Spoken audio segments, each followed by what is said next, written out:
여러분 반갑습니다. 오늘 같이 보실 하나님의 말씀은 민수기 13장 25절에서 33절입니다.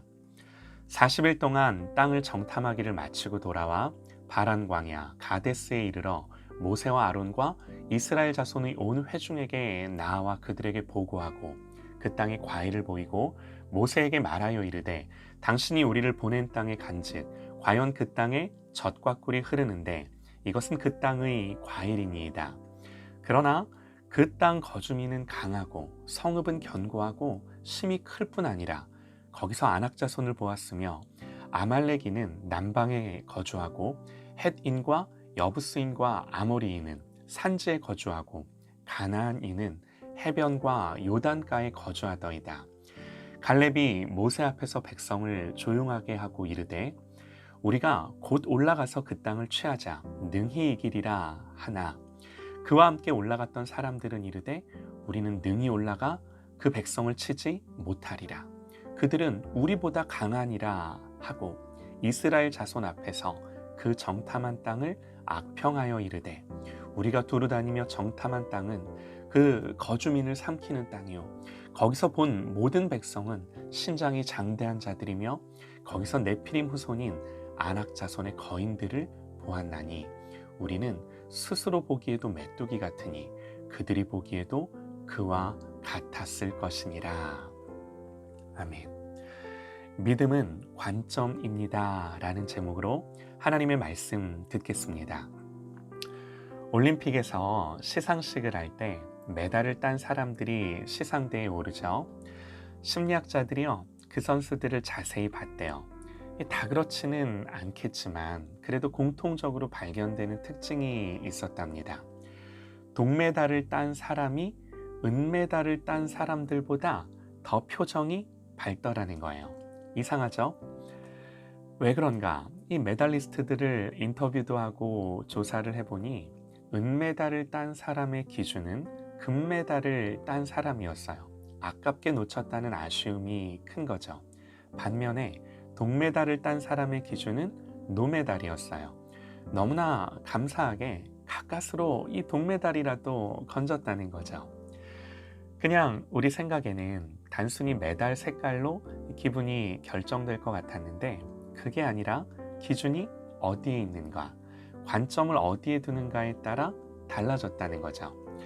여러분, 예수 믿는다라는 게 뭘까요? 한마디로 기준이 달라지고 관점이 달라지는 겁니다. 이들이 돌아와서 하는 말이 우리는 능히 올라가서 그 백성을 치지 못할 거라고, 그들은 우리보다 강하다고, 거기서 본 모든 백성들은 신장이 장대하고 거인들이고 우리는 그들에 비하면 다 메뚜기 같다고. 그런데 여호수아와 갈렙만이 다른 이야기를 하죠. 다음 장으로 넘어가 보면요, 여호수아 갈렙이 이렇게 말해요. 이스라엘 자손의 온 회중에게 말하여 이르되 우리가 두루 다니며 정탐한 땅은 심히 아름다운 땅이라. 여호와께서 우리를 기뻐하시면 우리를 그 땅으로 인도하여 들이시고 그 땅을 우리에게 주시리라. 같은 걸 봤지만 다르게 보는 거죠. 우리는 여호수아와 갈렙의 이런 고백을 믿음이다 그럽니다. 그리고 이건요, 구체적으로 무엇이 보이는가가 아니라 능동적으로 무엇을 보는가의 차이라는 거예요. 믿음이 있다는 건요, 같은 사건을 놓고도 다르게 보는 것입니다. 예수님의 마음으로 보는 거고요, 하나님의 통치와 주권 아래에서 모든 것을 보는 거고요. 여러분, 이렇게 보는 것만큼 그리스도인의 삶에 중요한 건 없습니다. 성령께서 주님의 마음, 하나님의 관점과 생각을 우리에게 주시기를 원합니다. 고린도전서 2장 10절에요. 오직 하나님이 성령으로 이것을 우리에게 보이셨나니 성령은 모든 것, 곧 하나님의 깊은 것까지도 통달하시느니라. 그러므로 오직 성령께서 역사하셔서 우리의 마음 안에 이 믿음을 일으키시고 눈을 열어주시기를 소망합니다. 아멘이죠? 아멘입니다. 오늘 이 12정탐꾼 이야기 다들 아실 겁니다. 가나안을 앞두고요, 모세가 그 땅을 보고 오라고. 여기서 우리가 한 가지 알 수 있는 건 벌써 이 가나안 초입에 가나안 경계까지 온 거예요. 사실 이렇게 금방 올 수 있는 거리예요. 그런데 오늘 이 사건으로 말미암아 앞으로 38년이 더 걸리게 되고요. 또 여호수아와 갈렙을 제외한 모든 출애굽 1세대들이 가나안에 들어가지 못하게 되는 거죠. 여러분, 이 사건의 본질이 뭔가요? 정탐을 잘못했다가 아니라 이 사건 역시 하나님에 대한 총체적인 불신과 반역이죠. 정탐꾼들의 보고를 보면요, 그 땅에서 가져온 과일을 보여주면서 진짜 젖과 꿀이 흐르긴 하는데 이게 그 과일이라고. 그러나 그 땅 거주민은 강하고 성읍은 견고하고 진짜 크고 거기서 안악자손을 봤다고. 사실 여기까지는 문제될 게 없습니다. 잘 정탐한 거죠. 문제는요, 12정탐꾼이 관찰한 사실에 있지 않습니다. 문제는 그들이 본 사실에 대한 해석이죠. 두 개의 해석이 있습니다. 이 해석의 차이는 아까도 말씀드렸듯이 믿음의 차이예요. 정탐꾼들의 말을 잘 들어보면요, 여러분 한번 잘 들어보세요. 이상한 게 있어요. 27절입니다. 모세에게 말하여 이르되 당신이 우리를 보낸 땅에 간즉 과연 그 땅에 젖과 꿀이 흐르는데 이것은 그 땅의 과일이니이다. 여러분, 뭐 좀 이상한 거 안 느껴지세요? 당신이 우리를 보낸 땅에 간즉. 뭐 별말 아닌 듯 하지만 왜 이들이 이런 해석을 할 수밖에 없는지가 여기에 있어요. 여러분, 가나안 땅은요, 하나님이 주시겠다 약속한 땅이에요. 단순히 모세가 보고 오라고 보낸 땅이 아니죠. 하나님 주시겠다 말씀하신 땅이에요. 이 하나님의 약속을 전제로, 이 약속을 전제로 봐야 하는 땅이에요. 그러나 이들이 하는 말은요, 당신이 우리를 보낸 땅에 간즉 과연 그 땅에 젖과 꿀이 흐르기는 한다고. 여기 이 과일 좀 보시라고. 그러나 사람들은 강하고 성읍은 견고하고 거기서 안악자손을 봤다고. 하나님에 대한 건요, 한마디 언급이 없어요. 그러나 여호수아와 갈렙은 이렇게 말합니다. 여호와께서 우리를 기뻐하시면 우리를 그 땅으로 인도하여 들이시고 그 땅을 우리에게 주시리라. 그 땅을 우리를 그 땅에 들이시고 그 땅을 우리에게 주시리라. 이 하나님의 약속의 관점에서 이 가나안 땅을 보는 거죠.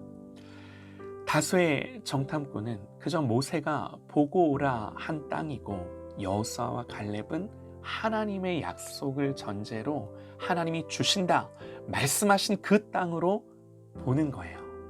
여러분, 출발 자체가 다른 겁니다.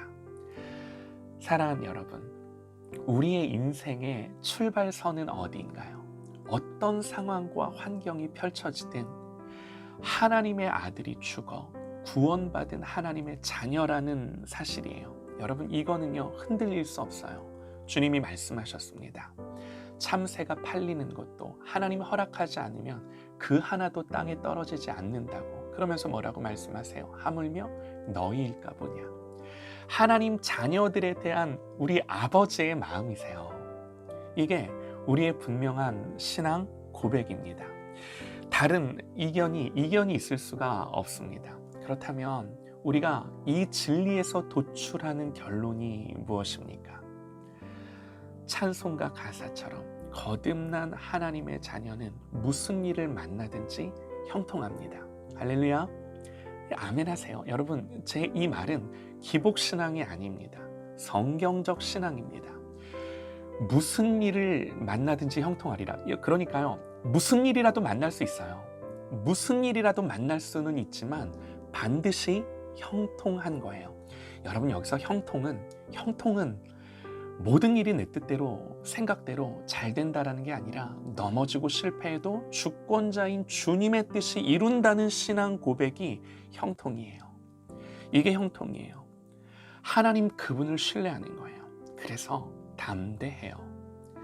그래서 나의 계획이 실패할지는 몰라도, 설령 내가 바닥으로 내동댕이 쳐질지는 몰라도, 그래서 성공하지는 못해도 반드시 승리하는 겁니다. 그리스도인은요, 성공하는 사람이 아니라 승리하는 사람이에요. 이게요, 제 말이 아니라 성경의 약속이에요. 로마서 8장 28절. 우리가 알거니와 하나님을 사랑하는 자, 곧 그의 뜻대로 부르심을 입은 자들에게는 모든 것이 합력하여 선을 이루느니라. 이 하나님의 약속을 믿는 믿음으로 우리 앞에 펼쳐진 크고 견고한 성읍과 같은 인생의 문제들을 바라봄으로 넘어질 수도 있고 실패할 수도 있으나 이 아버지 되신 하나님을 끝까지 신뢰함으로 우리를 고치시고 만지시고 통찰하시며 우리를 변화시키며 결국에는 그 하나님이 목적하는 곳까지 우리를 데리고 가실 그 하나님을 신뢰하며 오늘도 그 하나님을 붙들고 사랑하는 저 여러분 되시기를 간절히 소망합니다.